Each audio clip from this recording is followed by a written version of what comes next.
Well, hello everyone, this is Jeff Loves Jets with another unboxing video.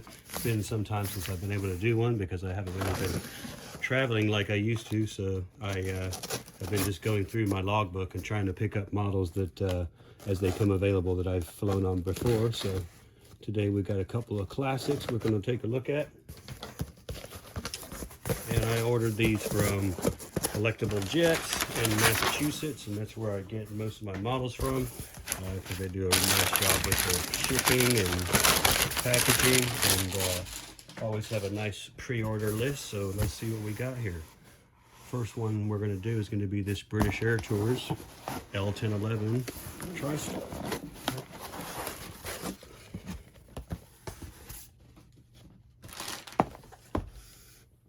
So here we have an in-flight model.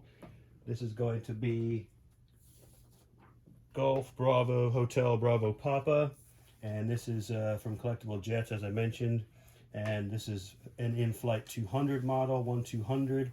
This is ARD BA17 is the model number, and in-flight and ARD always do a nice job with their packaging sleeve. I like the way they always put a bit of detail instead of just sort of Gemini tends to have just a black box with the picture of the aircraft on it, but it's nice to see they've got the real British Airtours logo on the box and to see the Tristar. This is my first Tristar model.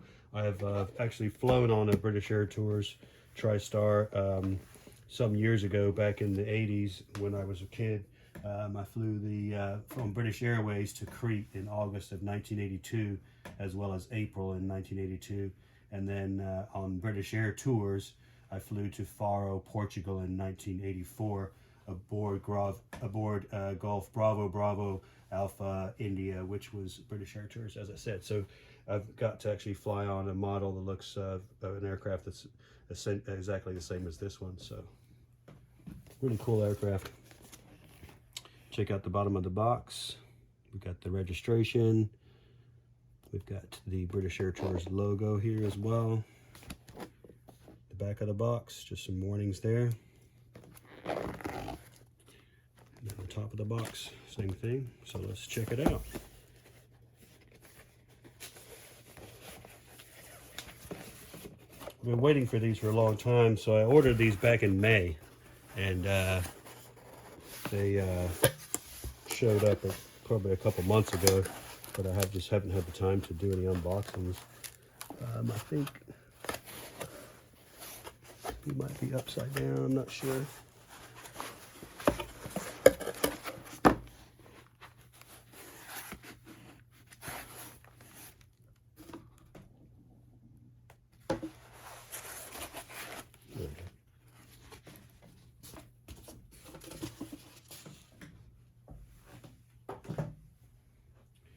So, this is the first model I've got that has the coin.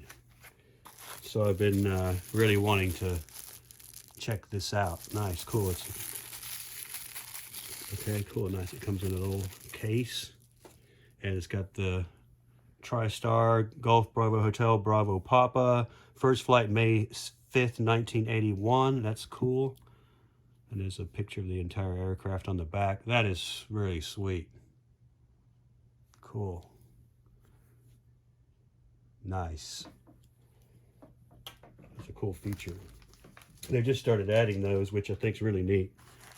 We've got the separate gear for the Tristar here in this bag. We've got the stand, and of course this is in flight, so we have some cool plaque on there. British Airtours 1/200 scale Lockheed Tristar. Metal. It's pretty sweet.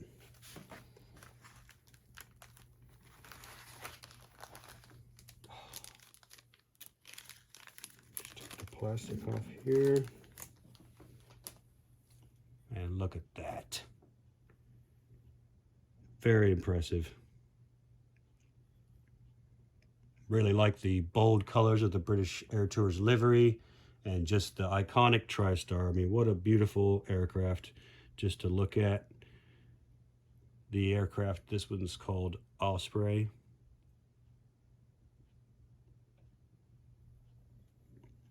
So let's check it out.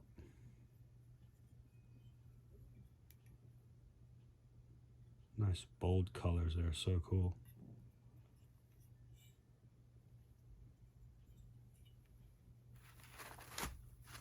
What do we have here?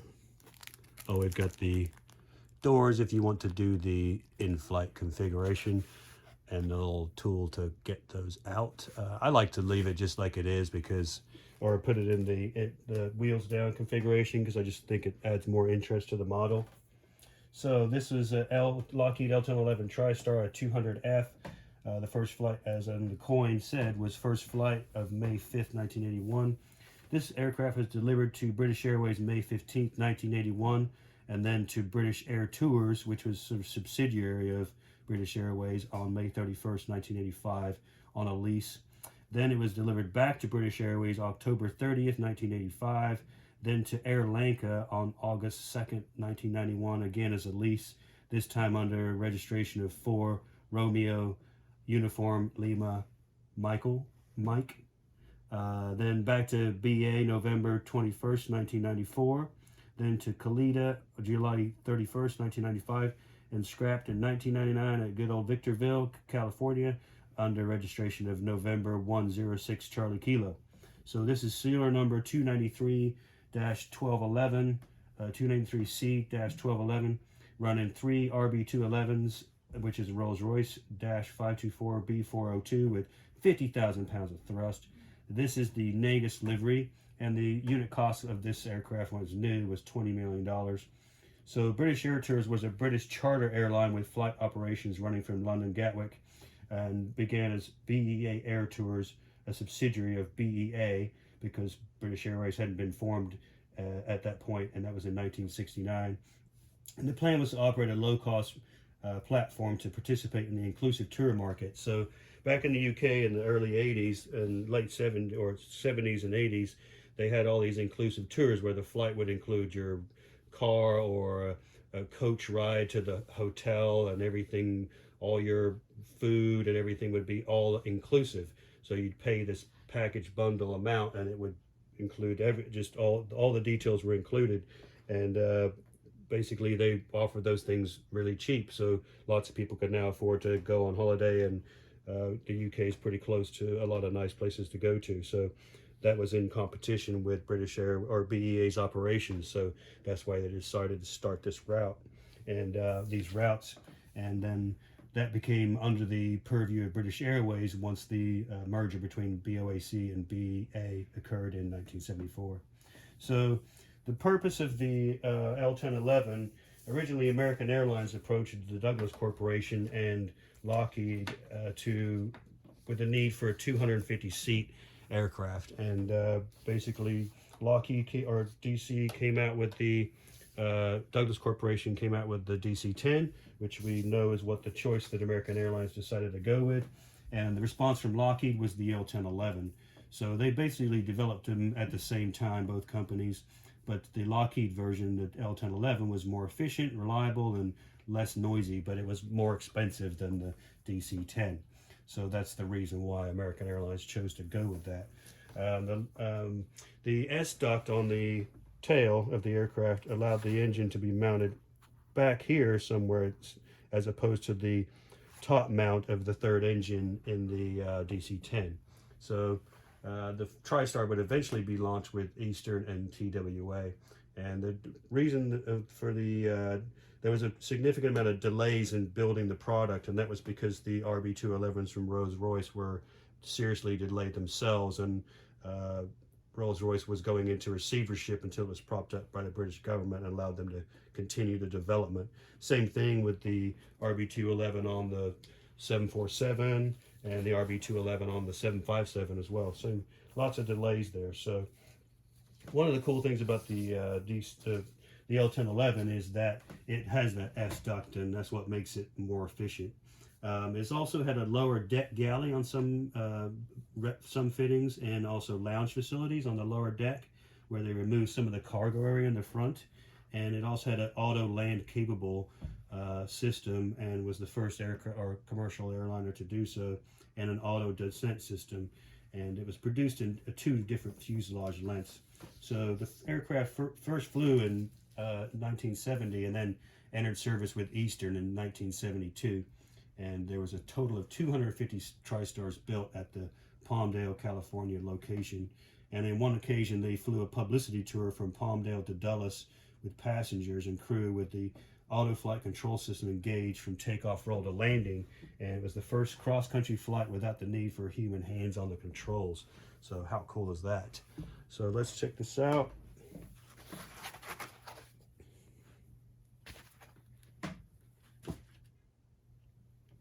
So we have our cockpit windows, windshield wipers, the windshield wipers are really nice detail there.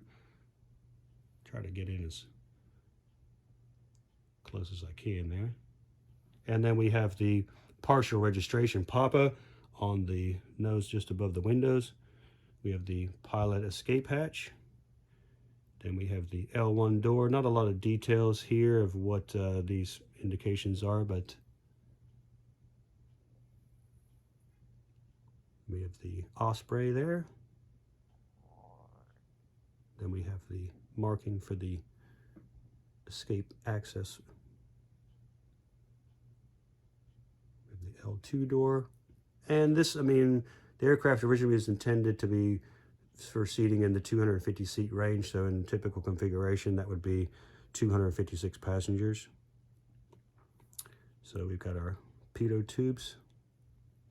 We've got a NOCA duct here, static ports, probably air conditioning pack area. Got the hole for the nose gear, static port,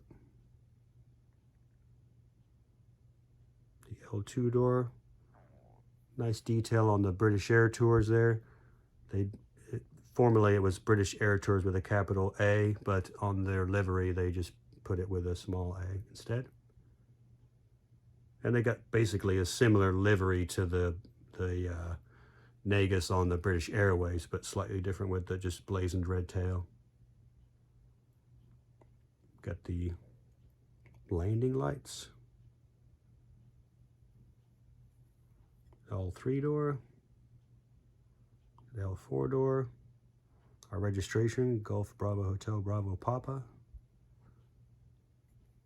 the iconic Tristar on the S duct, the nose cone,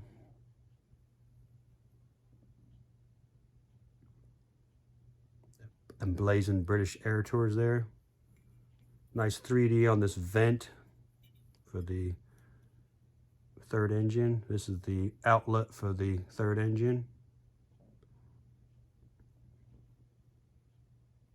I think this is actually the APU housing here, unless it's access for the engine itself.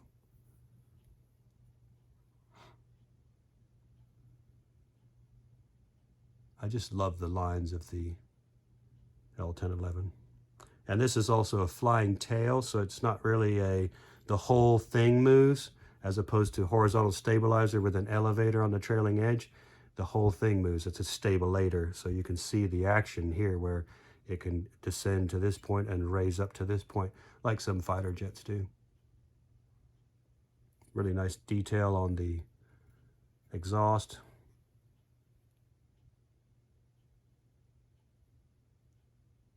I remember being at Gatwick and seeing the L-1011s because they were just so iconic, and when we see 747s and these and DC-10s, it's like, wow, the age of these much larger jets. Twin aisle wide bodies. So there we have a registration on the starboard side as well as the bulk bin door, I'm guessing, and then the rear cargo access. Then I'm not sure, this is probably another cargo access, I would guess. It's quite a large opening. Then we have the forward cargo area. I'm guessing this is probably a static port or an illumination light. We got a couple more vents here, as well as the NOCA ducts. Of course, all the avionics tend to be underneath the cockpit, so it's an area that tends to generate a lot of heat.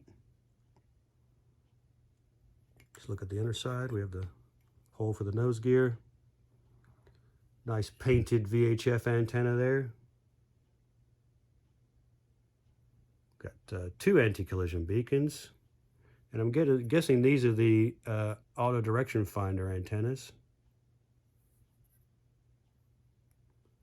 Got another VHF antenna here.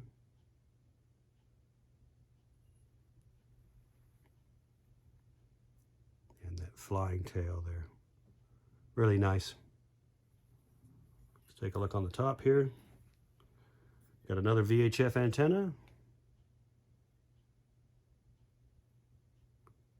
Couple more anti-collision beacons, the jewels, so they twinkle nicely in the light.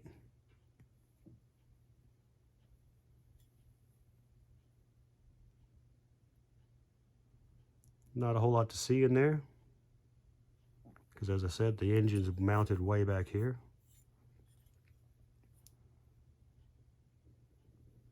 Got the partial registration on the tail. Very nice.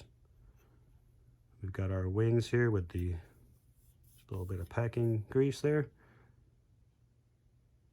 We've got our flaps and slats, ailerons. You can see the hinge nicely here. Flap track fairings. These are the gears that hide the, or there's a cover basically that hides the fairing. There's a worm drive in here that operates the flaps. We got our registration on the underside of the wing as well.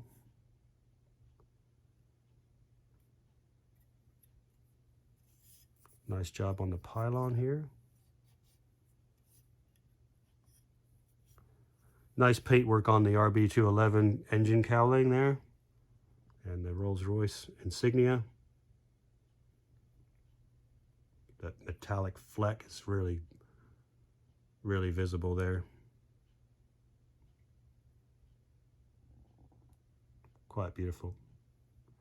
We've got our green position light on the starboard side and our red on the port side wingtip. And then on the tail side, we'd have 2 more lights here, position lights. These basically tell other aircraft whether the aircraft is approaching them, as in they can see the green on one side and the red on the other. If they see that, then they know the aircraft is approaching them. And then if they see white, they know the aircraft's moving away.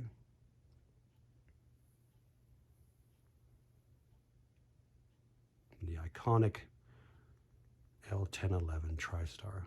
It's got a really iconic nose too, and part of that's because of the gear. It's set so far back, so let's get that on there and we'll see how she looks.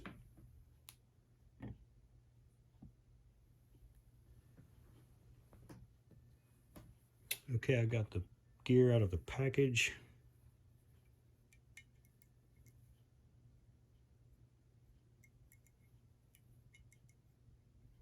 I'm guessing it's probably like that. The only aircraft that I ever see that has the shock in the front is a 747. But the partial registration, Bravo Papa. The wheels do turn, roll. And it rotates kind of, but I don't want to push it too far and break it, so let's just leave it like it is. Sometimes when they're really loose, the nose gear tends, every time you touch the model in the cabinet, it turns the nose gear, so it's kind of like nice to have it be a bit stiff. Okay, these do roll, but they don't tilt very much.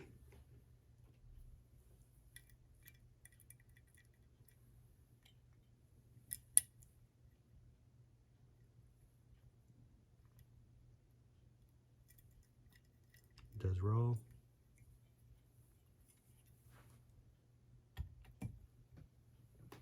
Sits nicely, it doesn't nose up, which is always something some models of 747s, if they're not positioned just perfectly, they'll tend to nose up. But this one looks really good. Let's check out the stand. It's got a little pad on the top here. I'm not sure if that's supposed to come off. Let's see. It goes all the way in there. Nice. It's really firm too.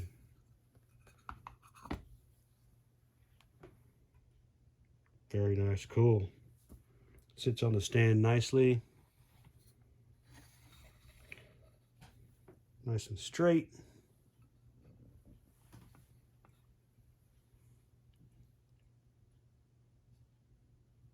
Very nice. Cool. Well, let me know if you got this model or if you're going to get it or what you think of the Tristar. I've also flown on Delta as well. Their L-1011. I probably need to pick up that model too because it's that really cool, iconic Delta livery, the original one. Or not the original one, but one of the earlier ones from the 70s, 80s that I really like. But that's a cool one to get as well. I've got my logbook signed with my British Airtours flight and also my British Airways L-1011 flight. My logbook's been signed in 1982 and 1984, so that's cool to have that as well.